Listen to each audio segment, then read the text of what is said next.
Another edition of the Palace News.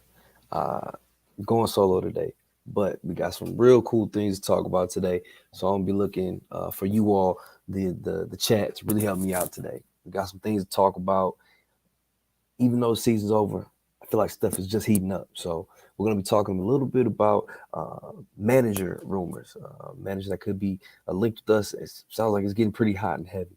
Other than that, we got some information about a possible departure from one of our current players. I'm sure you all may have heard about that one. And we've also had Palace link with two young players, one from the Premier League and one from the Championship. Could either of them possibly be good looks for Palace? We'll see about it. We'll talk about it on another version of Palace News.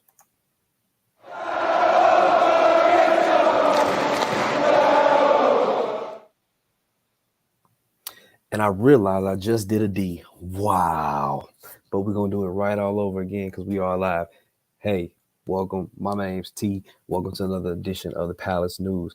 Few things to talk about that we're going to be running down. First thing is our links to another manager. One you probably have heard of, whether it be from the Premier League recently with Chelsea or with Brighton. Graham Potter is being linked with us. Sounds like things are heating up. We're also going to talk about possibly the loss of a current Palace player. See some, well, we actually saw a really cryptic message from one of our players that sounds like he may be on his way out the door. And then lastly, we'll be chatting a little bit about a couple young guys that we're being connected with, one from the Premier League and one from the Championship. Before we get started, please, please, please, please, please do not forget, like, comment, subscribe. We appreciate everything, all the support, everybody that's tuning in right now. What does it means a lot that you all take the time to be with us, man. Hey, Tim. Hey, howler, Tim. Oh, hey, it happens, man. It happens. I learned from the best, man. You know, I got the best in front of me with D showing me how to do it the wrong way. But hey, man, getting straight into it. First piece of news that we got to talk about with the club. Graham Potter is actually being tied with us once again. Uh, it seems like things is really heating up, man. It sounds like now we have some concrete interest in Graham Potter, and looks like we are trying to see if he could be the one to come out and possibly our new manager. But uh, Palace see Potter as an ideal candidate for the next step as the club at the club and feel they can make the Englishman a convincing offer. So it says that including the chance to work with one of the best young squads in the Premier League, and that comes from the Independent. So it sounds like Potter is becoming a more legitimate option for us.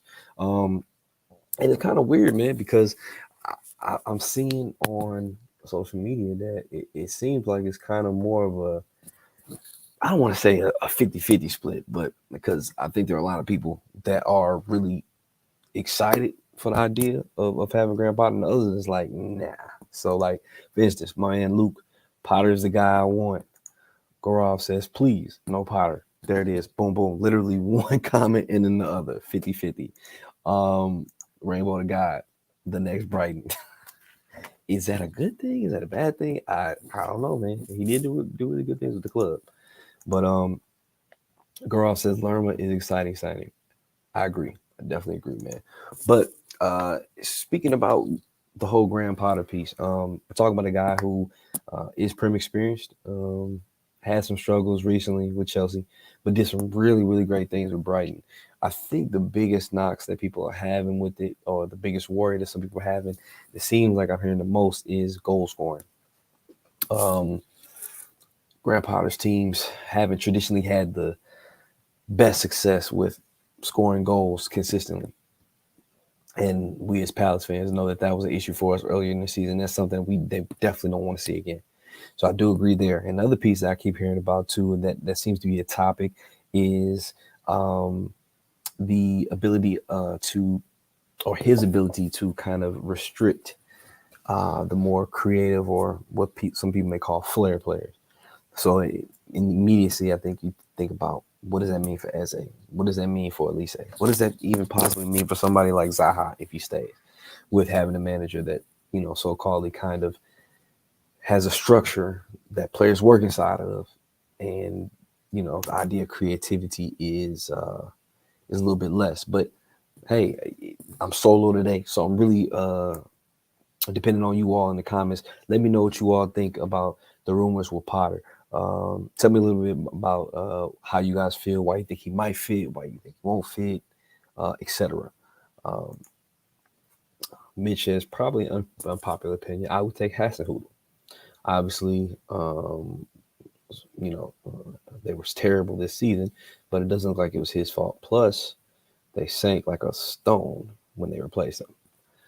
That's true, and Mitch, that I feel like that's the the narrative for a few teams, because a lot of people are talking about Leeds and Bielsa and like, oh, should have kept Bielsa. He would have kept him up. Or in Leicester situation, some people felt like they stuck with Brendan Rodgers for too long. It's definitely a conversation to be had there. I guess the thing about Hasselhoodle is, do we have the right personnel for him? Can we play the style he wants to play? I mean, he did have a lot of young guys at Southampton, so that could be a good thing for us. I mean, being that we have a pretty young core. I don't know, man. Maybe that's a shake. So, history connoisseur says people should judge Potter off of Brighton and not Chelsea. What he did there was really promising, and I think he can get top 10 football for us next season. So, history connoisseur says we should just not even look at what he did with Chelsea. Do y'all agree with that? Do we agree with that, chat? Let me know what you all think. Should Potter be judged on both what he did at Brighton and what he did at Chelsea? I do agree. I think looking at what he did at Chelsea was tough.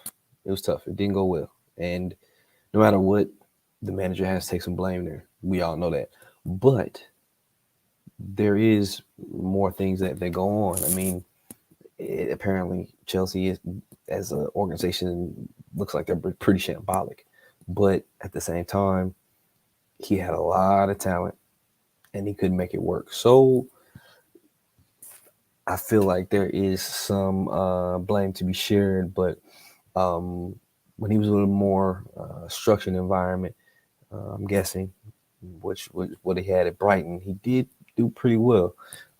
And there's arguments to say that a lot of his foundation, what he did, is what led to them to the successes that they had this year. Geica says, I'd rather have Potter than Rodgers. I agree. I don't know, man. Like, Brendan Rodgers has had success in the Premier League, whether it be with what he's done with Leicester or what he did with Liverpool. But this, I don't know, man. Just for me, there's something about him that I just don't think fits. I don't know. It doesn't feel like a Palace move to me. Mike says Potter's a great manager. I've searched the odds on our next manager: Potter, Rodgers, Benitez, Nuno. These are the managers which are currently linked with us. If those are the options, I'll take Roy Hodgson all day. I feel it, man. I'm not opposed to Potter. I just have some reservations with him, I would say. So Potter would be great, but guess Spurs may be interested. Forget the Chelsea saga. Yeah, I mean, honestly, man, it seems like Spurs are interested in some of everybody, man. Last time you heard they were talking about Slot, and then I've heard rumors with Napoli's manager, Spalletti, who's going to be moving, all kinds of things. So who knows, man? Colin, what's up, bro? Doing good, man. Doing real good. How are you? I can see the argument for Potter, in that he has history working with and helping develop young players, but his teams tend to lack cutting edge. Exactly, Tim, and that's my worry. You know what I'm saying? Like, we went through that phase of lacking final production, shot quality, all of that, shot quantity for that matter, and ended up costing Patrick Vieira's job. You know what I'm saying? So, in bringing somebody in who's historically had the same issue across multiple teams, I don't want to say it's like taking a step back, but it's definitely bringing in an established worry that we're going to have. So, really want a project to get behind. I think Potter's one of the best options. Okay, fair enough. Potter would be perfect fit for Palace. We won't get relegated and may buy a player or two. Very true. I mean, obviously, I'm not sure how much input Potter had with like recruitment when he was at Brighton, but they brought on some really quality players. So, have you seen Mike? Oh yeah, I'm gonna start this. We'll come back to this one, Colin. We'll come back to that one. I'd like to see Potter. Potter, no thanks. He's a good manager, but ex-Brighton is like Liverpool manager going to Everton rather than Roy for another season. I mean, we've seen it before. I mean, Benitez did both Everton and Liverpool, man. Like, it's not uncommon. It's not unheard of. I mean, we got players that have done it. Glenn Murray, both us and Brighton. Yeah, the thing I saw another Nuno thing where they just get another negotiating leverage Spurs. Yeah, maybe. I don't think Nuno's the guy for sure. Reason Potter didn't have any goals put away at Brighton is because they didn't have a proper striker who could put away chances as they created. I mean, and that's a legit thing. I mean, some people could say that we didn't have a legit striker all this year, but we still tended to score goals when we needed to, especially once Roy came in. We started seeing a lot more goals. So I don't know. Oh no, there's two names I don't want to see linked to this. No matter which manager we get, we still need a decent striker. Facts. Facts. And that I'm going to take that one and move over to our next subject. So the next news that comes out is from, of course, the Palace squad this time, and it is about John Philippe Mateta. So the Franco-Congolese striker, age 25, has made a decision to leave Crystal Palace, according to the report from La Equipe. The the former Lyon forward is said to be frustrated with this limited playing time with the South London club, so much so that he wishes to move on during next summer's transfer window. So let's think about a few things here. So he was signed with us long term last January, not this past January, but the January before last, and he's under contract with us, I do believe, for another maybe 2 years, maybe. And he actually made an Instagram post that was rather cryptic, as you would say. I don't have the screenshot here, but basically saying that they had a great season, ups and downs. He wishes he could have contributed more, and he's interested to see what the future holds. It's one of those kind of like, okay, seems like he doesn't have a future with us technically, and I guess it makes sense. I mean, he wasn't getting a lot of time with Vieira, and he definitely didn't see a whole lot of time once Roy came in. I think it's a good move for him to move on from us, being that he's still under contract. Hopefully, we can get a little bit of money back. I think we bought him for £12 million. I want to say in that January, maybe 8 to 12. I want to say 12. I'm not sure, but correct me if I'm wrong, Chad. Let me know if anybody knows for sure. So we can see, but I think that's the move, man. I think that's the move because, he hasn't been getting the opportunities. He hasn't been playing well when he has had the opportunities. So I don't know, man. It's just one of those things. I think that it's probably best. I mean, because I think we'll hang. If I had to look at it, I think we hang on to Edouard. We probably let Mateta move on. Edouard becomes your number two incumbent, or by some strike of luck, he starts to compete for that starting job. But I don't see that happening. So I think he's probably going to be more of the two. So Tim says, you know what? I can't blame JP for wanting to get minutes. He hasn't suited us big moments, not enough productivity. We may be able to sell for a small profit. Yeah, I mean, that's the hope, man. I mean, move him on, give him a little bit of a go somewhere else, opportunities, and hopefully, like you said, bringing some revenue back in. Luckily, we didn't buy him for a whole lot, so hopefully, even if things go belly up, it wouldn't be a huge loss for us. So Colin says it'll be a loan until it goes. We won't sell him, I don't believe. You don't think so? I mean, give me your thoughts. Why don't you think we could sell him, Colin? I mean, even if it's to, a smaller league and somewhere in Europe, Turkish or Belgium or, somewhere smaller, don't see us making a profit. Tim said, or loan with option to buy could work too. Yeah, I mean, that we free up the wages there, and then maybe some money comes in, but then it does put on some pressure. Hopefully, I would love for us to secure our new striker before getting rid of him. because I just don't like the idea of the pressure that puts on us to then bring in another striker and making sure that we got that covered. So history connoisseur says Mateta's decent. Never really thought he was good enough, to be honest. I just don't think he fit well and with other players in the squad, but he didn't get a lot of minutes, so maybe it's best he goes. I think he's always been decent, but decent isn't good enough in the Premier League. I feel like he gets along with the team. He seems like he has a good time. He's bonded well with the guys, but I, I don't know. He doesn't strike me as a dressing room outcast, should we say at all? But yeah, man, if he's not getting the minutes, make sure since he wants to move on, he's not old. I mean, he's in his mid-20s, so he's still got some years ahead of him of quality football. So I don't think he makes the switch as the right thing. So I don't think I ever watched a footballer look less like a footballer. That's a quote right there, Michael. I mean, but I know exactly what you mean, because clumsy is the word that comes to mind for me, for him. He's clumsy at times, and he's a little bit, bend but don't break, or stumble but don't completely fall type of guy. When he's out there, it's kind of like, but he's not always going down. So I guess it's kind of how the magic sometimes happens, because he's able to stand up or stay up, and somehow, something great happens. So we'll switch position with Spurs. The downfall of Spurs has already started. Our academy is the best thing. We have the best catchment area, and that will only help us to move ahead.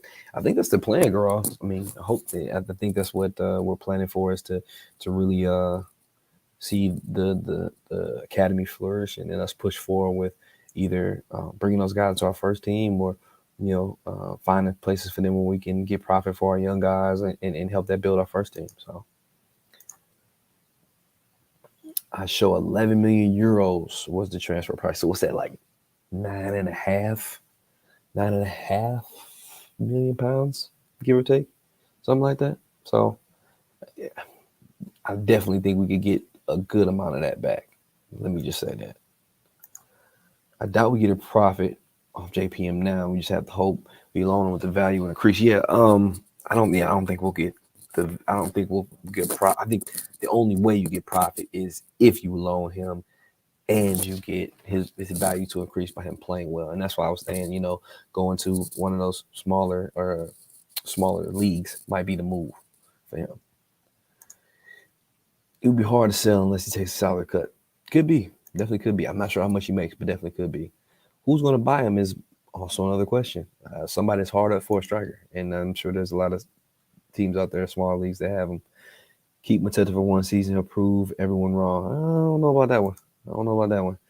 It's not like 5 years ago player values were increasing so fast they could get a profit off anyone. China no longer paying crazy money for anyone for players. Nope, sure aren't. I keep JPM, sell Edouard. There's a thought. Okay. Well, I mean, I can see people having that idea. I mean, me personally, I would go the other way. I'd keep Edouard and sell Mateta, but noted and fully understood. Any thoughts on Gyökeres? I like Gyökeres, Sibs. I like him a lot. I guess the question is how well he could transition to the Premier League, but I think he'd be pretty good, man. I think he can do well for us. He's good on the ball. He's good at passing, scoring, and finishing. I'd like to give him a shot, as long as it's not an outlandish amount of money either. So when I said he doesn't fit well, I meant problems like pace, attributes rather than morale. Oh yeah, okay.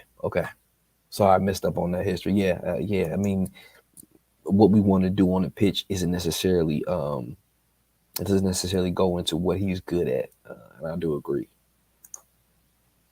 Anyway, if he has to go on loan, then hopefully some minutes he'll improve enough to either sell outright or use ourselves. Facts. I think that's definitely what you want. So, and Michael says, yeah, about $9.5 million is too much. $9.5 million is in this day and age is pretty dirt cheap, if you ask me. But I mean, you get what you pay for too. We got Sorloff. He's smashing in La Liga. Keep Mateta. He'll prove what's wrong. I give him credit with that. Sorloff, it worked out for him, man, and it didn't work out for us. But I mean, who's to say that's gonna happen with Mateta? I mean, Mateta did score really well in the Bundesliga before coming to us, but I don't know, man. We'll see. So we're gonna move on to our third thing, which actually is surrounded around two youth prospects. First, starting off with Chelsea prospect Lewis Hall, who is being monitored over a potential move to Crystal Palace. The 18-year-old named Academy Player of the Year by Chelsea on this past Sunday has started left back under Frank Lampard in recent matches due to injury, but it's said that he could find limited opportunities under Mauricio Pochettino coming in, and Palace therefore may explore a loan deal for the teenager before the end of the summer. Uh, I haven't seen or watched a lot of Lewis Hall, but from what I've been reading on Twitter, he's an extremely attacking left back, and he lacks a lot in defensive acumen from what I've been reading and hearing about. Now, he is young. I think he's only 18. So um, is that the loan move, one of the loan moves that we bring in to bring some more competition uh, to Tyrick? I mean, definite possibility, man. And it gives us a different type of flavor too. So I wouldn't necessarily be against that, should I say. And I guess the question comes in is, do you have the opportunity to possibly purchase him, or is it only a straight loan and we give him back? And I feel like we've done enough of that with Chelsea, man. I would like to be able to at least have some type of buy option if we can get him. I just feel like a straight loan doesn't help us the way we need it to. Groff says, sign him, please. Rory Jennings said he was the best Chelsea player this season. Okay, right on. Can we stop being a training ground for Chelsea? I only want that deal. There's an option, not an obligation to buy. Chelsea never gives us that. Please use Teo instead. Tim, I couldn't agree more, man. I'll bring your comment back up so people can read it again. Yeah, man. I feel like we have to push past that mode of using straight loans and giving guys right back and building value for other clubs and never reaping the value for ourselves. You've seen it multiple times. One of the things that we've been really able to do, especially with Chelsea loanees to this point, is they come in, they get game time with us, and lo and behold, they end up playing for their countries. England in particular, Ruben Loftus-Cheek and Conor Gallagher being perfect examples. And we're building these players up, we're building their value, but at the end of the day, they leave and we have very little to show for it, which is unfortunate. But I feel like we, as a club, are transitioning out of that, I hope, into something more sustainable, to where if we're loaning in players, we're having an opportunity to keep them based on their performance and what we can afford to keep them with. So really hope Lerma comes in. Him sat next to Decore with Eze creating. That's scary. That's scary. Point blank, period. We have to move on with Gallagher. Absolutely. Let him go. Let him go. I'm starting to see those retread reports coming out that we might be interested in Conor Gallagher. And I just let it go, man. Let it go. Not happening. Nah, not doing it. If we're going to get Hall, get him permanently or loan to buy. Don't get him on loan. Otherwise, we will leave gaps open, which we won't be able to fill until next window. Exactly, man. Exactly. Let's build for the future, build to make it right. You know, like that's not something we need to be doing. Grooming other people's players on to send them back and have holes in our squad, wondering what we're going to do next, or trying to build chemistry with a new player coming in later on. So, last topic we're going to discuss is another youth player that apparently Palace has been interested in, and that's Jack Clark from Sunderland. There was the report that came out that said that Fabrizio Romano tweeted it earlier that Burnley, Brentford, and Crystal Palace have all submitted actual offers to Sunderland for Jack Clark. Now, it's understood that Sunderland is looking to offer Clark a new contract because they feel like he is an integral piece to them being promoted to the Premier League. So Jack Clark, who is a former Tottenham player, I do remember that, has been with Sunderland and he's been tearing it up, man. Apparently, he's been playing really well. I think he's double digits in goals and assists. It was double digits in goals and assists this year, and almost helped them to promotion. Played really well, but it seems like Sunderland seems pretty amped to keep them because they feel like he's going to be a big reason for them making that jump up to the Premier League after next season. I mean, they don't have to let him go. He is young. I think he's only 20 years old, so maybe they see something in him that. They want to keep. But looking at some of y'all opinions, it looks like people really like him. Colin says, I love Jack Clark. Him on the left, Elise on the right will be lethal. Let's see here. Tim said exactly, T. The pipeline with Chelsea made sense. On our aim was when our aim was stay up. Exactly. It's not like we can just get a buy option by asking nicely. It all depends on how much bargaining power you have. True. And hopefully the bargaining power is the fact that we have a really good relationship with Chelsea and we've worked with them in the past. And who knows? I mean, with everything they have to do financially, maybe we'll get that opportunity to buy low because of stuff that they're trying to do with FFP.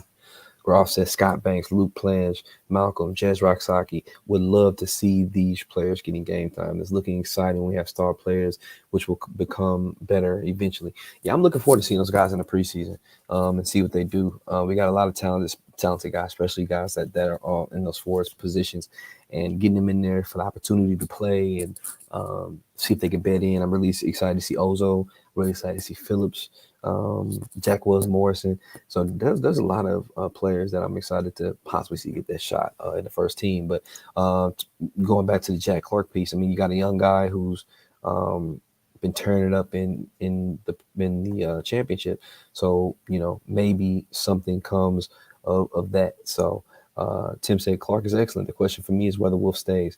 If so, does it make sense to buy him? Exactly. I mean, and you can glean so many things from the article itself. It's like, okay, why does Palace put in an offer for him? Are we putting in an offer for him because we know Wolf is leaving? Are we putting in an offer for him in the event that Wolf could be leaving? Or we put in an offer for him because regardless of whether Wolf is staying or leaving, we want to add this piece to our team because, Wolf is, probably if he does come back, he might be on the last contract with us, going into the wrong side of 30, and you want to have another young guy to come in. My question is, if that's the case and Wolf is staying, I don't see the allure for a guy like Jack Clark to come in and possibly be bit part when he could be the man at Sunderland. So it's interesting to see. I mean, it could be a thing where you buy him and loan him back to Sunderland too, depending on what the situation is. So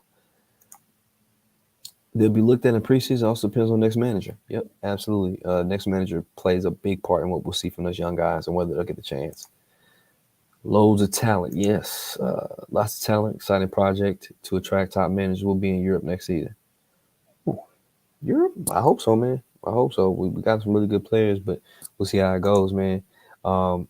Still get Clark, even if Wolf stays. So you can have two on the left hand rotation. Wolf not getting younger. Exactly. And Colin, that's a good point because, as we saw this year's season with Wolf dealt with a lot of injuries. Muscular injuries in particular. So having that other guy that can go over there is important too. I guess that leads me to the question of, we know we got Jordan Ayew for another year. Where do we see Jordan Ayew sliding in? Do we want to have him play on that left and rotate with Wilf when necessary? I mean, he seemed like he was a lot more effective on that left-hand side for us once Wilf went out hurt in the second half once Roy started with us. So maybe they see him in that role. I don't know, man. But, happy that we have these type of things going on right now. I was reading on Twitter, somebody had a comment that said, okay, so we have pretty much locked up the sign of Jefferson Lerma. We've already announced our home kit for next year and wore it. And now we've submitted an offer for a young player in the championship. Who are we? I like what I'm seeing. I like it. It seems like we're being more proactive as a club. And that's what's important. I think this is the thing that fans want to see. We want to see our team at least being active in the market and getting some things done and for getting our kits out. You know what I'm saying? Like, wow, did we wait? How long did we wait last year to get those kits? Like, you know what I'm saying? It felt like it was just painstaking, wondering when we were going to get a move in the market or when we were going to get a loan. So, but gotta hold on 1 second.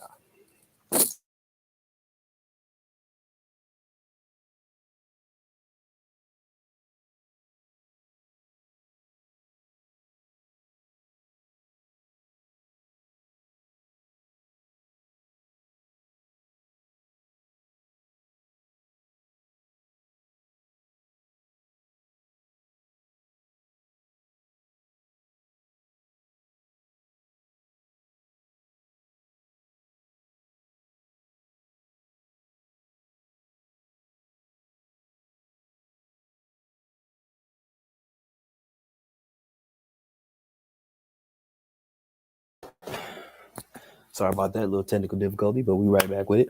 Um, so yeah, I mean, I guess that the thing we want is to see our team doing more, and we are. So I'm hoping that what we'll see, what we'll have later on this summer. Who knows, man? By the time we're through this month or into June or July, we may have 2 guys signed, 3 guys signed, and away kid, all kinds of stuff. So it's good to see. It's good to see. So I'm gonna wrap it up here, but I'm gonna get some more comments from you guys before I head out. But let's see. Luke says, "Thank you, T, for input during the ups and downs season, man. Palace up next season." Exactly, man. I think it's kind of fun, man. I mean, it's the nature of supporting a team, the ups and the downs, man. And being here with y'all each and every week, talking through things, what could be, what may not be, what is, what we're dealing with is fun, man. Like, I don't have to sit at home and wonder if other people feel the same way as me or they're going through the same struggles I am, because I get to come on here and chat with you all over the world, and get your input on things. So I appreciate you all too, man. Right, loan back option is how we did the deal with Plancher Darby. Perfect example. You know what I mean? If it works, you know what I'm saying? If it works, and if we know that we have the confidence of keeping Wilf and having IU back him up on the left, I'm cool with that. We all want to see the academy bearing fruit. I just think that we are 1 or 2 seasons away from that yet. Yeah. I think we need to see 1 or 2 of these academy guys really get to that level and really do well. I mean, I think we got some guys that are really on the cusp of doing things at a high level, and so I would like to see that one guy get loaned to the championship, or loaned over to Molenbeek now that they're Division One and Pro League over in Belgium, and see those guys really do well and flourish, and then we start seeing offers coming in, or we see them stepping into our first team really contributing. But I think the next 1 or 2 years is hopefully when we'll start seeing more. Don't think Banks, Rocksaki, or Planger ready. LBO is closest thing to being Premier League level. I think there's an argument that Jez and Malcolm are pretty close to one another. I think Malcolm is just better physically built, so he can probably handle the Premier League a little bit more. But I'm really excited to see all those guys and get their chance. But I do think the ABOA is close, and he could have a chance too. I just wonder who we can convince, if we convince Clark to come if Wolf signs a 4-year deal. Right, exactly. And I think, like you said, that's that loan back then it comes in, because then it's like, hey, man, sign with us, be a Premier League player, but go back in Sunderland in the championship, do your thing, be the man, play, and then maybe something changes in a year or two. So I think IU could use this striker. Just having a feeling I think we bring in 2 strikers. Yeah, I think if we bring in a striker, I think it would be 1. I don't see us bringing in 2 myself either. Colin, good point. Don't understand how we can sign players without a manager. What if the manager comes in and doesn't like them? Good point, Sib. I think that's the risk you always run when you sign players without a manager in place. You don't know if they're going to play. Key for next season will be depending on the strong defense. As Ailey said, Decorey being key. Lerma will make us better. If Wolf stays, we get a striker, will be unstoppable. Yeah, man. I mean, you make the right moves and keep the right pieces in place and bring in the right ones, man. You're building on something special for sure. The academy is what is how we get the sort of value for dollar that Brighton gets with scouting. True. And hopefully our scouting steps up too, and when we're getting that money from there too. Regardless of which candidate we go for, I do like that we're talking to managers, because Sibs is right. Having managers key for recruitment. Facts, because you have to recruit certain types of players, because, for instance, Graham Potter likes to play with wing backs, and it may not be the right recruitment if we're going out for traditional fullbacks. You bring in Graham Potter, and he wants to play three at the back and use wing backs. I'm excited for next season. We got players who are capable of demolishing the league if Wolf stays healthy, bring more quality. Wolf stays healthy and he stays. We'll only keep Gahey, Anderson, Elise, Decore, sell the rest. That's a lot to rebuild on. It's a lot to rebuild on. I think we'll see a Lyon connection this next year, team. That's supposed to be one of the benefits of the texture ownership. You know what? I'm thinking that we're going to start seeing more connection amongst all of those clubs. I think we're going to start seeing a connection with Molenbeek pretty quickly too, because with some of these connections that we have with Brazilian players, you go out, you grab those Brazilian guys, you bring them here. We know that with the visa requirements and things, that they won't be able to come over here and get their work permits and all that stuff right away and play. So you send them to Belgium. They're playing in the Belgium First League, getting that experience. Boom, they come join us. So, but last one, what did Ebioe do at Hull? He made a few appearances, didn't score any goals, didn't have any assists. It was kind of frustrating up and down for him, but learning experience nonetheless. I think we need to get the right fit for him for sure going into next year. So, but that'll just about wrap it up. I want to say thank you to you all for joining me, man. Love when I get to be on here with you guys, whether it's me by myself, whether I'm getting a chance to hop on with D or AJ. Looking forward to inviting Patrick back and having him come back on, man, and be with us. Really looking forward to seeing Stan again too. But I appreciate you all, man. Don't forget, like, comment, subscribe. Really appreciate everything that you all are doing, man. And looking forward to seeing you all next time. We should be putting out some more content real soon. And as always, man, of the Palace.